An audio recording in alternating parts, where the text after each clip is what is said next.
This is the story of a brother who slept and woke up in Foreverland.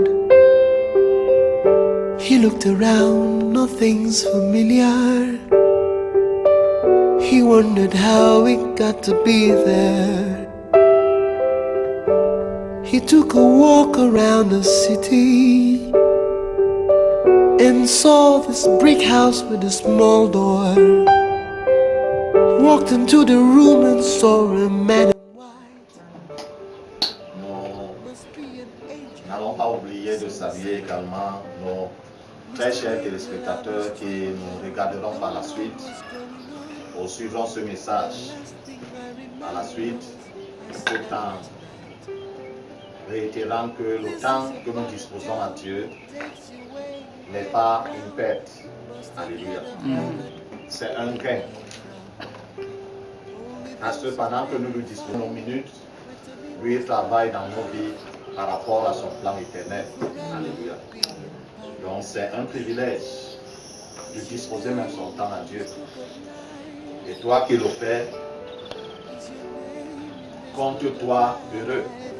Parce que pendant ce temps, Dieu lui éprouve l'espace pour travailler dans ta vie selon ses plans parfaits.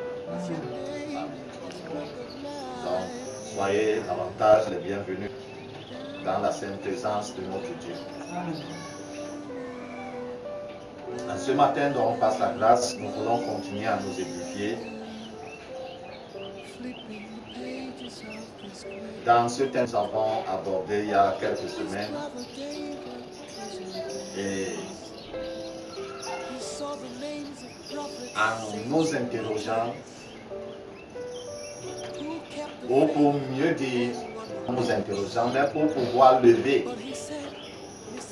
l'équivoque par rapport à ce thème,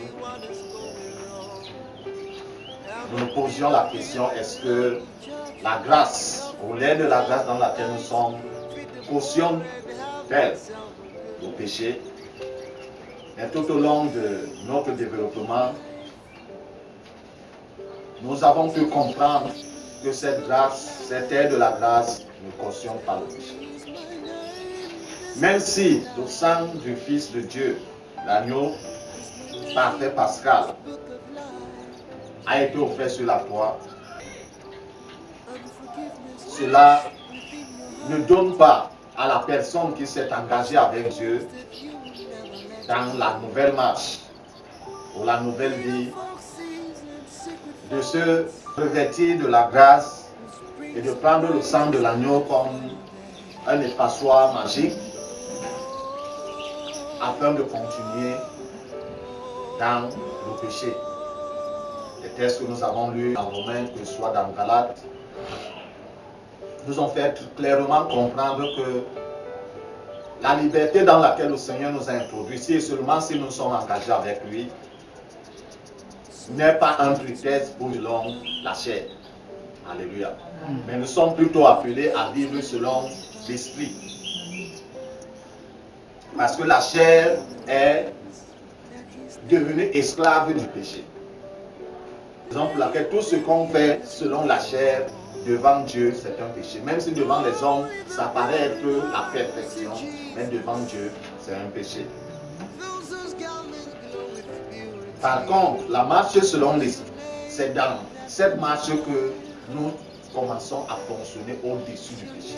C'est-à-dire nous commençons à être victorieux du péché. Non pas que nous ne serons plus tentés, mais non même pas que nous, il ne pourrait pas arriver que nous commettions une erreur. Mais dans cette marche, nous devenons vainqueurs du péché.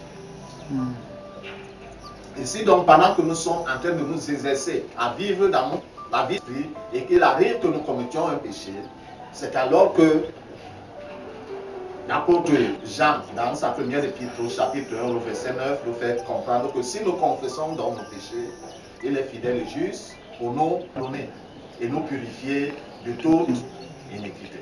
Alléluia.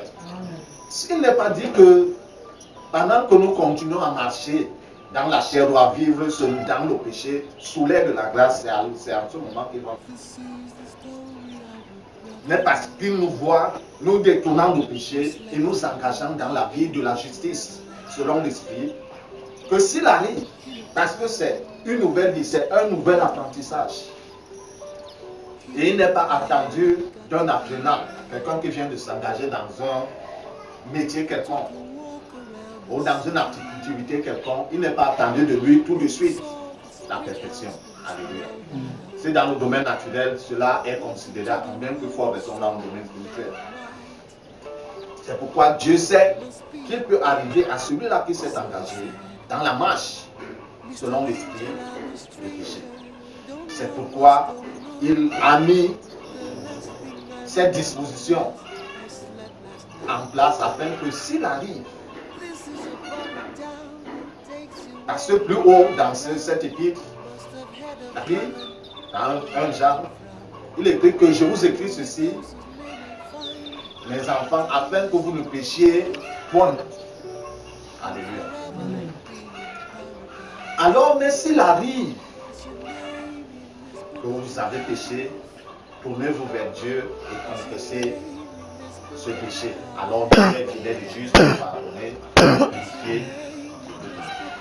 Donc, la pensée dans cette ère de la grâce, c'est que nous ne péchons plus. Amen. Mais s'il arrive, pendant que nous sommes dans cette nouvelle vie, dans cette nouvelle marche, s'il arrive, nous péchons, nous pouvons donc nous tourner vers Dieu pour plaider sa miséricorde. Et il est disposé à nous parler. Je disais la fois dernière que la miséricorde de Dieu ne fait pas de lui un Dieu, un con. Ton pêche là maintenant, on se tourne vers Dieu, on lui dit Seigneur pardonne-moi, sachant que dès que je ressors, je recommence. Donc ce matin, nous voulons non pas clôturer parce qu'on peut faire un message de toute une vie.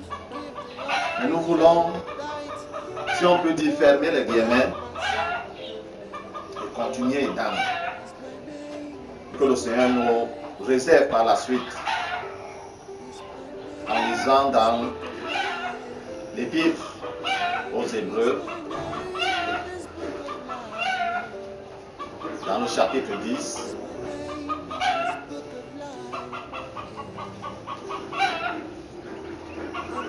nous lirons du verset 26 jusqu'au verset 31. Dans ma version, il est écrit, en effet, si nous péchons volontairement, après avoir reçu la connaissance de la vérité, il ne reste plus de sacrifice pour les péchés, mais une terrible attente du jugement et l'ardeur du feu qui dévorera les adversaires de Dieu. Verset 28. Celui qui a violé la loi de Moïse est mis à mort sur la déposition de 2 ou de 3 témoins. Quelle peine bien plus sévère méritera-t-il donc, à votre avis, celui qui aura foulé aux pieds le Fils de Dieu, qui aura sans valeur le sang de l'alliance, grâce auquel il a été déclaré saint, et aura insulté l'esprit de la grâce. Nous connaissons en effet celui qui a dit « C'est à moi qu'appartient la vengeance, c'est moi qui donnerai à chacun ce qu'il mérite. » Il a ajouté « Le Seigneur jugera son peuple. » Verset 31, oui, c'est une chose terrible que de tomber entre les mains du Dieu vivant. Amen. Ces portions nous confirment davantage l'attente de Dieu par rapport à celui ou celle-là qui s'engage avec Dieu dans cette nouvelle vie. Amen. Amen. Dieu s'attend que nous ne péchions plus, bien que vivant dans cette chair qui est faible, comme il l'a lui-même déclaré. C'est pourquoi il nous demande de vivre selon lui, c'est-à-dire nous soumettant aux prescriptions de sa parole. ce qui revient à dire que cette parole doit être insérée en nous. Comme le psalmiste Assur dit dans le psaume 119 au verset 10, que je serre ta parole dans mon cœur afin de ne pas pécher contre vous. Alléluia.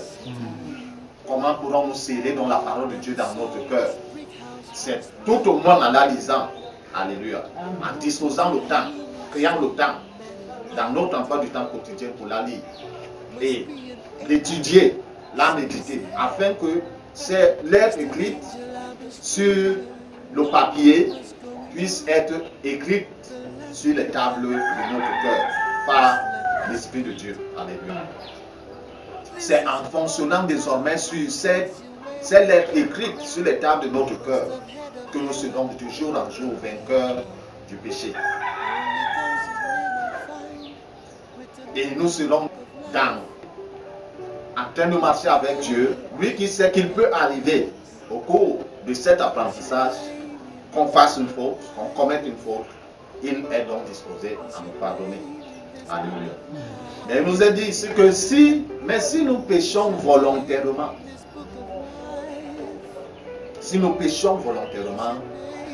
il n'y a plus de sacrifice pour le péché. Après ça, la vérité.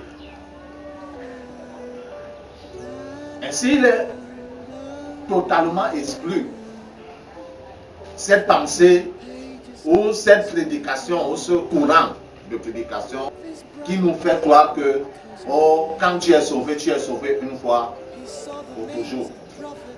Même si par la suite tu continues, plus qu'avant même, tu te mets à vivre dans la passion, plus que tu ne vivais avant de connaître le Seigneur, il n'y a plus de problème.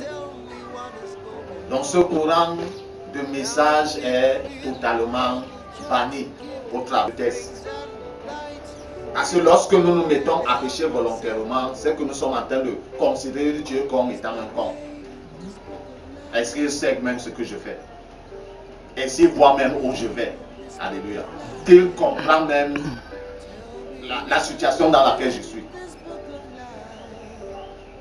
Lorsqu'on se met à pécher volontairement, c'est comme ça qu'on considère Dieu. Bon, ce qui est sûr, je vais encore repartir vers lui, je vais demander, faire le blablabla de la bouche et après lui demander qu'il prenne l'eau ou un verre ou un seau du sang de Jésus qui verse sur moi, il efface les péchés. Ah bon, quand je finis ma prière, je rentre encore dans ma vie de dépravation.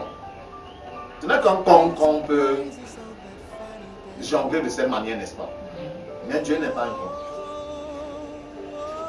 Alléluia. Donc lorsqu'il voit quelqu'un qui vient avec ses intentions dans le cœur, c'est toi qui seras content. Alléluia. Lui, il va, c'est vrai, il entend, mais il ne va pas te considérer, puisqu'il te voit dans cette allure où tu le convaincs. Lui, il va se tourner vers ceux-là, ou celle-là qui le recherche véritablement. Donc, comme il n'y aura plus de sacrifice pour le péché, c'est l'attente ardente d'un jugement. Dieu aura pris ton dossier, aura classé.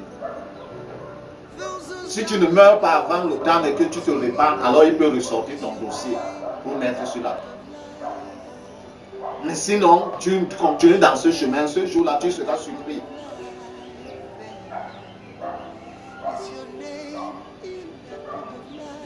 Parce que sa colère est réservée à ses adversaires. Et ses adversaires, c'est ceux-là qui le prennent comme étant un con. Quand Dieu dit ne ment pas, son adversaire dit que moi, tu dois mentir. Et le premier adversaire, c'est Lucifer. Et tous ceux-là qui se sont rangés, oui, même les êtres humains. Il nous amène à faire la comparaison entre le temps de la loi, où si deux de tes adversaires s'accordaient, ou trois, pour dire qu'on t'a entendu insulter Dieu, maudire le temple, dire que la loi de Moïse est zéro, il était très facile qu'on te mette à mort. Et c'est à eux qu'on donnait les pierres, on disait ce que vous avez dit, confirmez-le, lapidez-le le premier. Alléluia. Amen. Sans pitié, on lapidait. Si les investigations menées étaient vraies, on lapidait la personne sans demander. En effet, Étienne même, sous l'aide de la grâce, Étienne, quand nous disons dans l'acte des chapeaux, des apôtres, pardon, au chapitre 7, Étienne, le disciple, était quoi? Lapidé. Parce que les gens se sont coalisés pour dire qu'on l'a entendu maudire Dieu, maudire le temple et dire que ce Jésus de Nazareth devait venir changer les traditions du peuple. Les gens ont dit quoi? Est-ce que c'est vrai? Une personne, deux personnes, trois personnes, une multitude a dit que c'est vrai. On l'a pris, on l'a amené hors de la ville, on l'a lapidé. On était sous l'aide de la grâce. Ce n'était pas un peu de temps après la sortie du peuple d'Israël d'Égypte. Et le texte nous fait donc comprendre que si sur la déposition de deux ou trois témoins, on lapidait quelqu'un qui avait péché, accorde raison. En ce temps-ci, nous disons, nous sommes sous l'aide de la grâce. La punition que méritera celui-là qui aura foulé le sang de l'alliance. Lorsqu'on se met à pécher volontairement, on est en train de crucifier encore le Seigneur Jésus-Christ. Ou alors on est en train de mépriser ce sang qu'il a versé sur la croix. On est en train d'insulter le sacrifice qu'il a consenti sur la croix.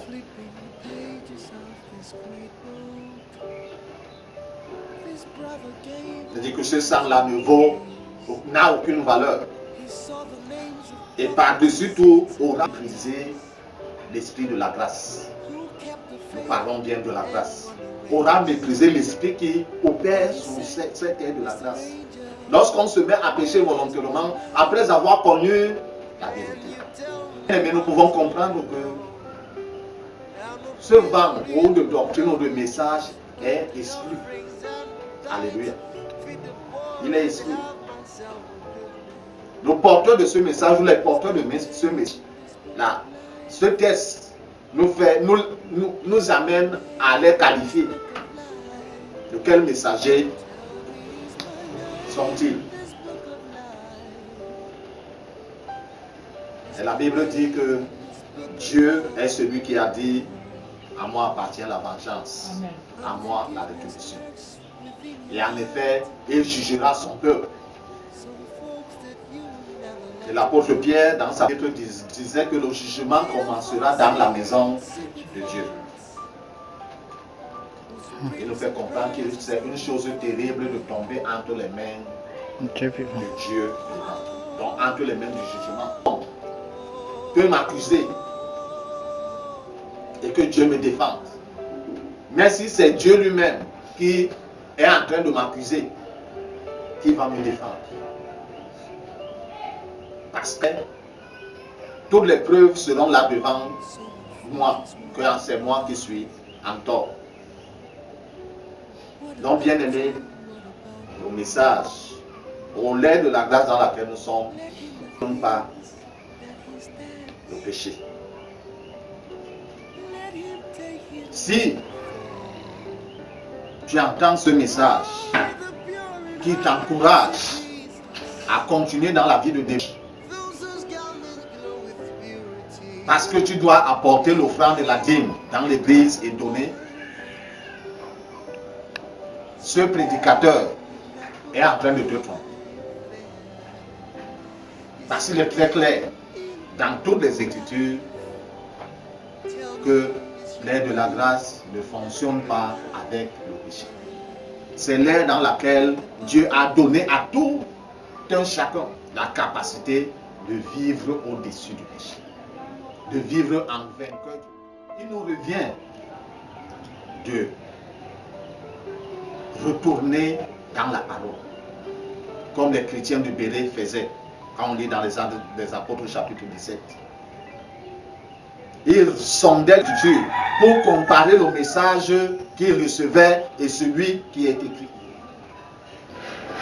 Mais malheureusement, nous constatons que les chrétiens de nos jours viennent même à l'église sans Bible, sans cahier. Ils s'attendent que le messager leur donne le message. Et lorsque le messager leur donne ce message, comme l'apôtre Paul disait, qu'on aimera les phares, des choses qui sied à notre disposition, à notre attente. On n'aime plus le message qui fustige le péché, mais plutôt celui-là qui a péché. Et c'est pourquoi il y a une foule de docteurs aujourd'hui, une foule de prédicateurs.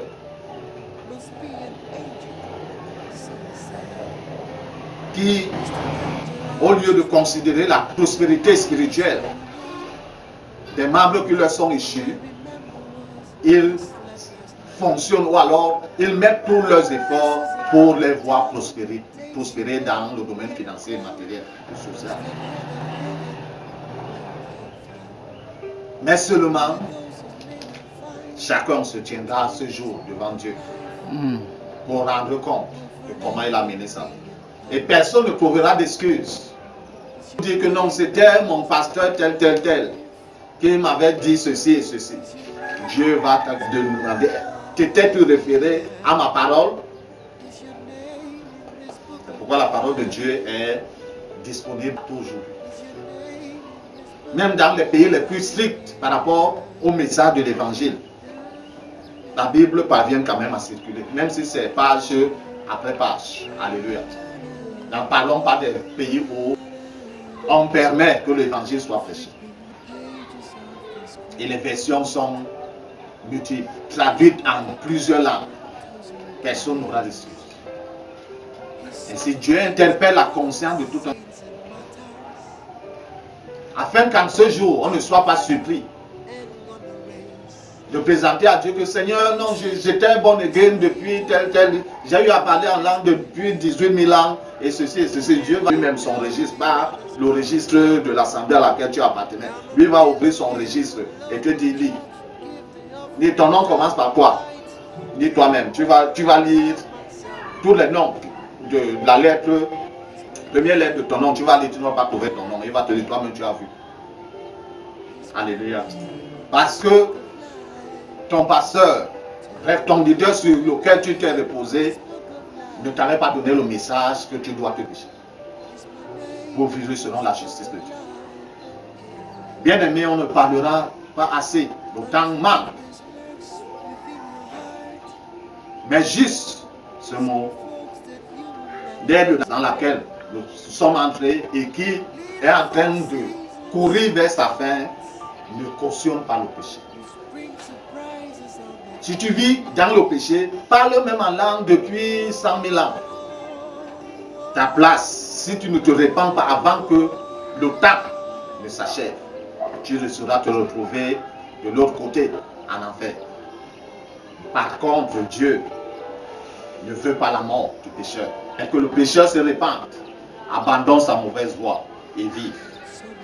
Alléluia. Et le Seigneur dit qu'il tarde encore.